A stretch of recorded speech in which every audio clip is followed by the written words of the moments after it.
No one really knows how many sons Vladimir Putin has. Some say 2, others whisper about 3, but in truth, the number doesn't matter, because in Russia, every man is expected to be his son.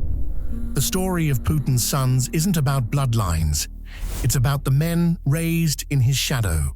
Boys who grew up watching a figure so large, so untouchable, that even their own fathers disappeared beneath him. In Moscow, there's a private school said to have educated the children of the elite, the ones with bulletproof cars and silent bodyguards.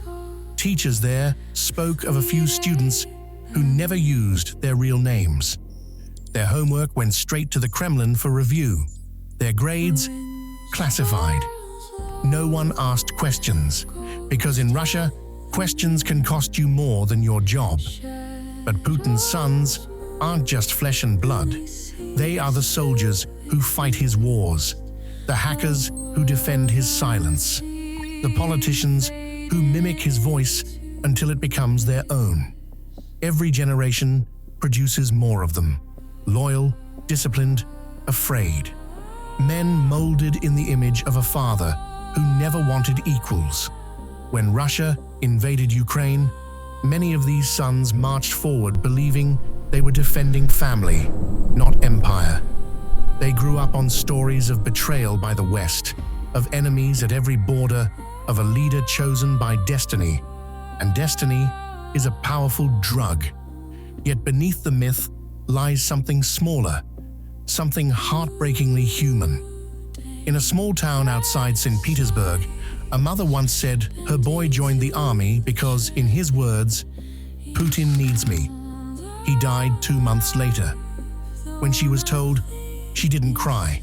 She just said, "Then he was a good son." In that moment, the line between love and loyalty vanished. What makes a man follow another so blindly? Is it fear, pride, or the quiet belief that without him, nothing holds the country together? Perhaps that's the tragedy of Russia today. Not the man at the top, but the millions who were taught to see him as the only father they ever had.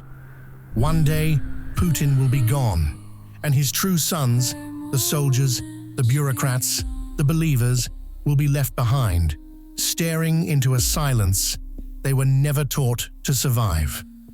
That's when Russia will face its hardest question. What happens to a family when the father disappears?